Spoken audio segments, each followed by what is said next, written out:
गुरुर्ब्रह्मा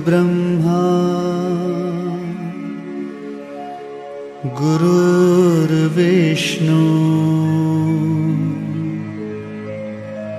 गुरुर्देवो महेश्वरः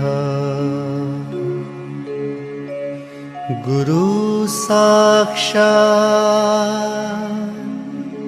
परब्रह्मा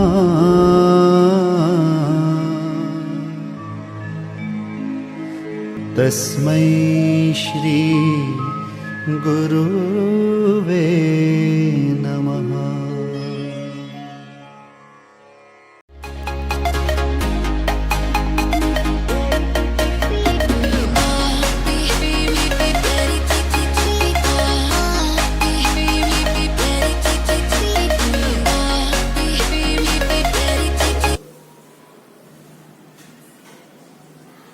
That is measure of central tendency.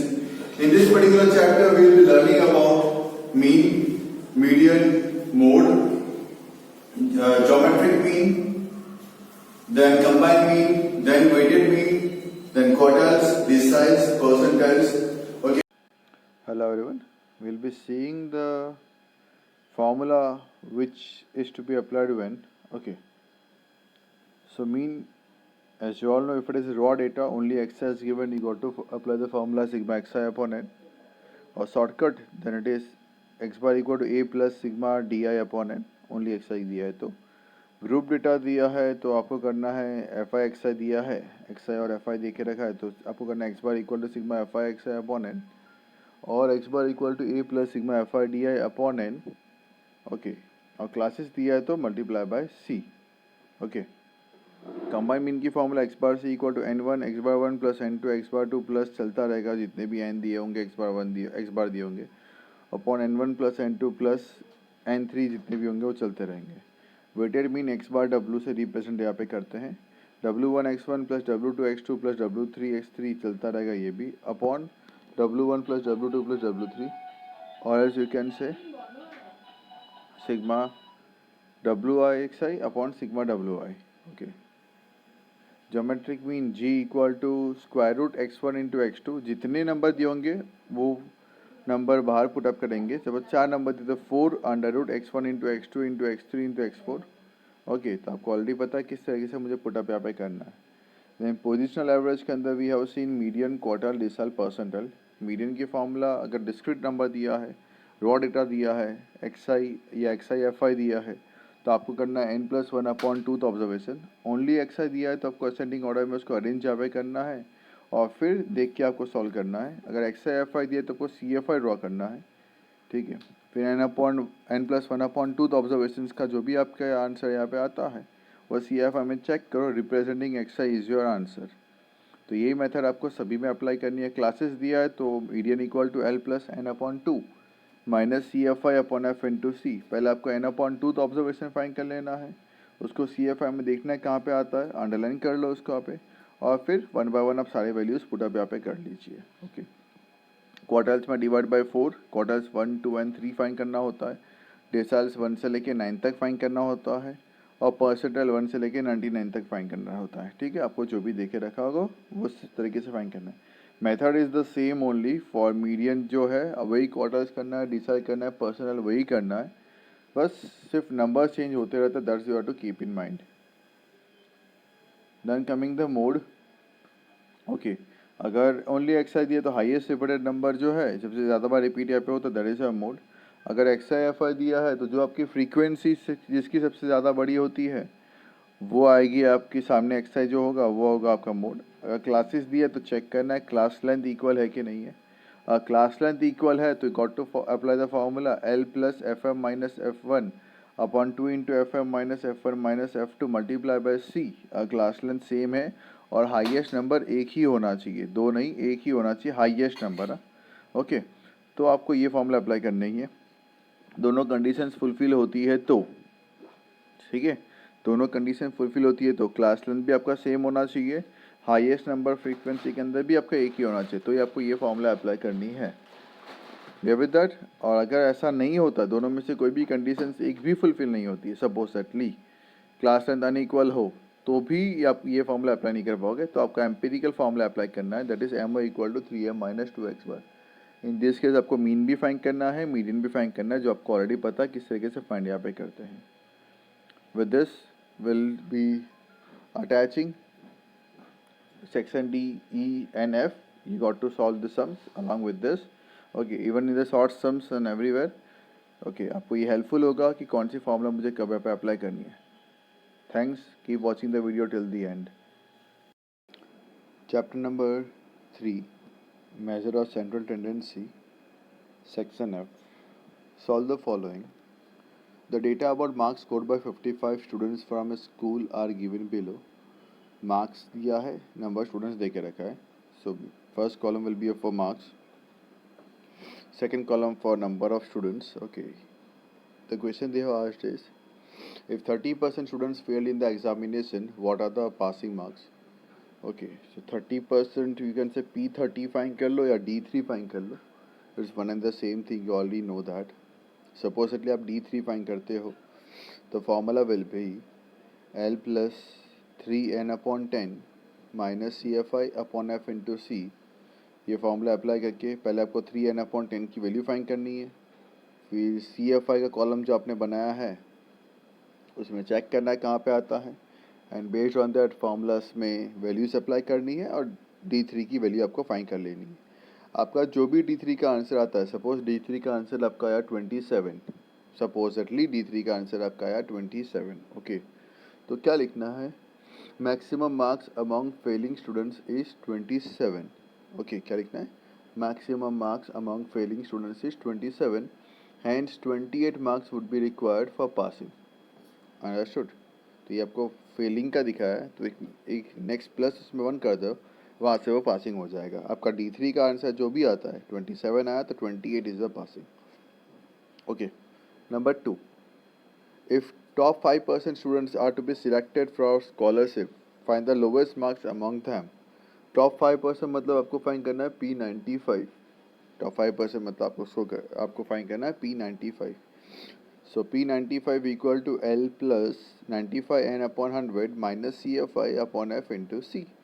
इससे आप P95 की वैल्यू फाइंड कर लोगे। सपोजटली P95 का मेरा आंसर आया 65, सपोजटली P95 का आंसर आया मेरा 65। तो क्या लिखना है मुझे यहाँ पे, minimum marks among the highest scoring 5% students is 65। Clear with that?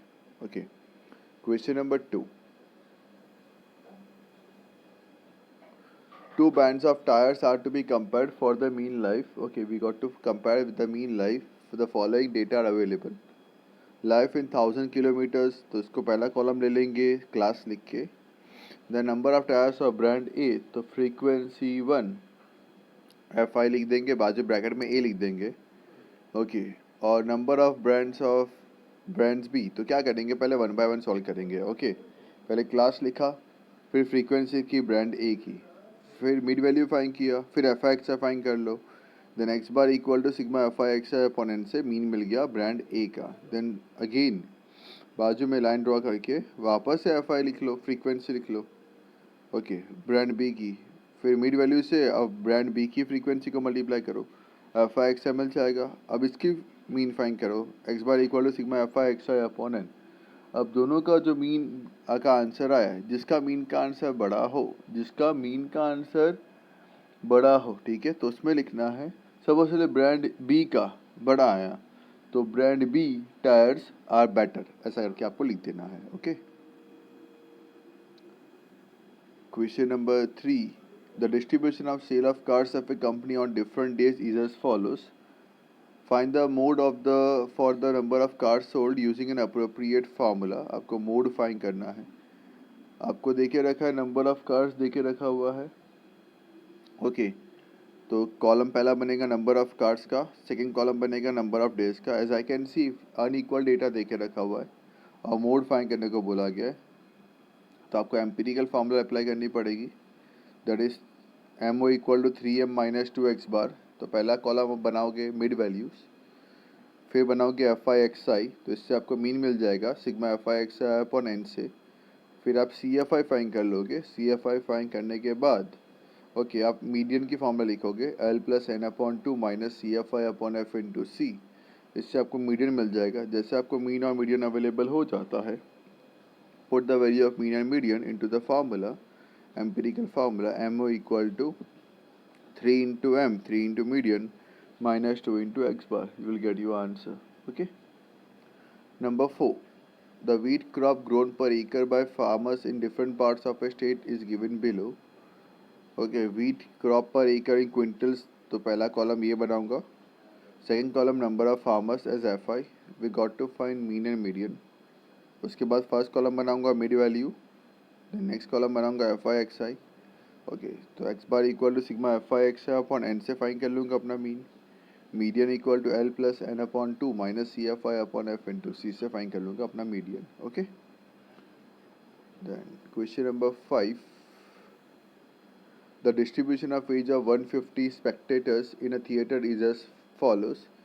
As दिया है, नंबर स्पेक्टेटर्स दिया हुआ है। पहला कॉलम बनाऊंगा as age classes, second column बनाऊंगा frequency, number of spectators as frequency. Okay, हमें बोला है फाइंड करना है मुझे mode.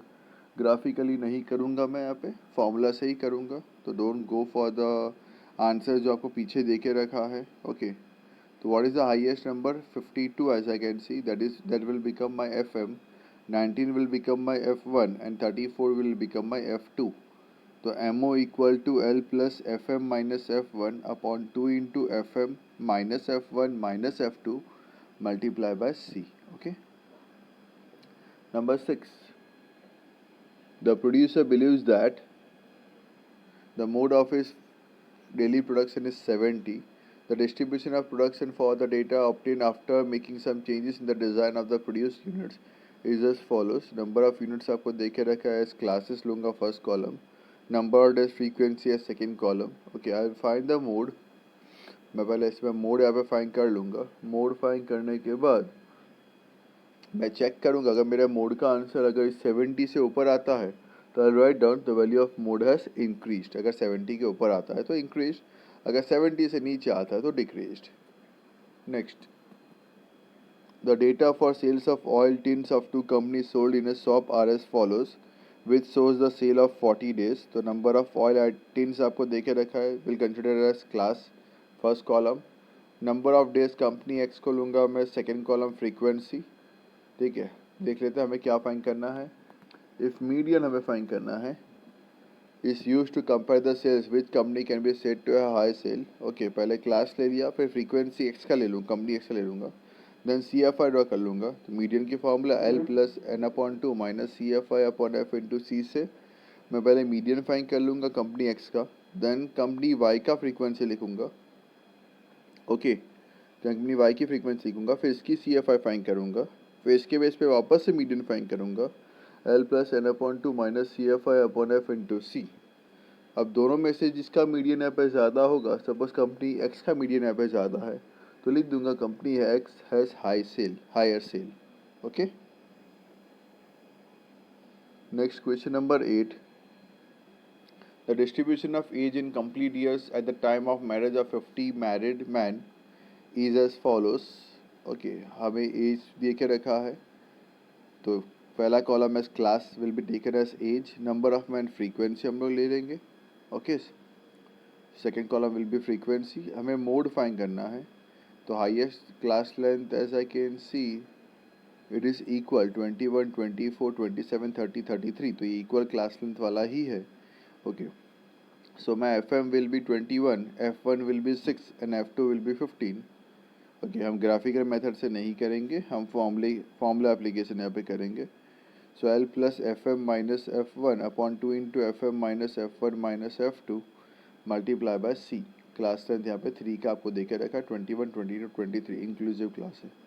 Okay, with this I conclude my chapter number 3rd। हमने ऑलरेडी कंप्लीट कर लिया है, अब chapter number 3rd। Okay, in the next sessions of statistics, we'll be starting with chapter number 4. Till that time, I request you all people, all the students, please solve these sums again and again if it is possible for you. You have to do it. Even in the next sessions, I might be giving you some extra sums from other books. So you got to solve that even. Make a list of the formulas. Try to solve as many sums as possible so that you don't need to mug up the formulas.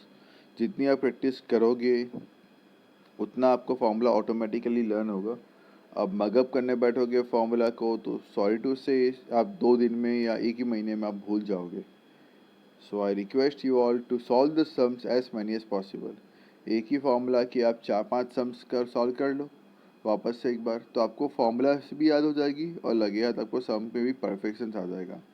Yes, again one more thing that you have to use the calculator. आपको अब उसकी भी habit डालनी है कहीं ना कहीं पे. Okay, so try to do the sums with the help of calculator even. Okay, because 12th standard में आपको कैलकुलेटर अलाउड है, so no worries for that. तो आपको कैलसी जब अलाउड ही है तो why not to use the calculator in a proper sense.